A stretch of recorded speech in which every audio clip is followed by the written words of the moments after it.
শিলাশরী মনোবঙ্কন কনস্টিটিউন্সিতে হইতেছে। আর এখন পর্যন্ত 204 জন ভোট দেওয়া হয়েছে।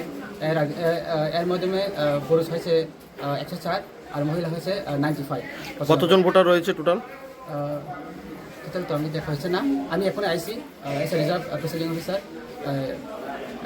তবু সব কিছু শান্তিভাবে এমনি হইতেছে। আর এমনি তো মোটামুটি শেষ হইতেছে। আমরা দেখা পাচ্ছি যে মনে করি সব পিস আর সরকারের মধ্যে সব কিছু শেষ হতে আমরা চেষ্টা করবো।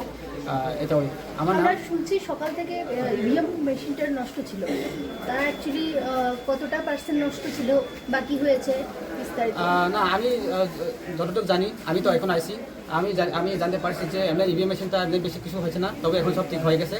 আর এখন আমি দেখতে পারছি সব যে সব কিছু এমনি ঠিক হইতেছে। আর আমরা ঠিক করে ভোট নিতে পারতেছি। সকাল থেকে কটা নাগাদ ভোট গ্রহণ শুরু হয়েছে? ভোট তো এমনি 7টা থেকে শুরু হওয়ার কথা ছিল, তবু একটু ইভিএমটা আমি শুনছি নষ্ট হয়েছে। এরপরে 10-15 মিনিট পরে আমরা শুরু করেছি। 28/8 মনোবঙ্কুল এসিসি স্কুল। সকাল কয়টা থেকে ভোট গ্রহণ শুরু হয়েছে? 7:04 থেকে আমরা মক পোলের পরে অ্যাকচুয়াল পোল আমরা শুরু করেছি।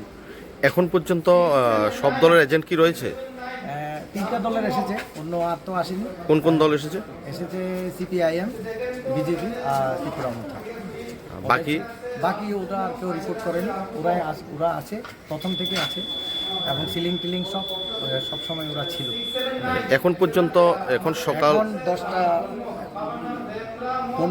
5 বাজছে, এখন 286 হয়েছে টোটাল ভোটার।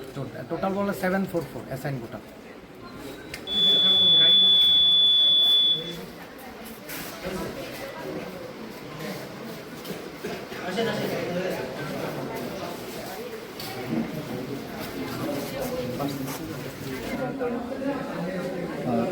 আপনার কি ভোট দান প্রক্রিয়া শেষ হয়েছে? তো কেমন লাগছে এবার ভোট দিয়ে আপনার কাছে? কোনো ধরনের সমস্যা কি আপনার চোখে পড়েছে?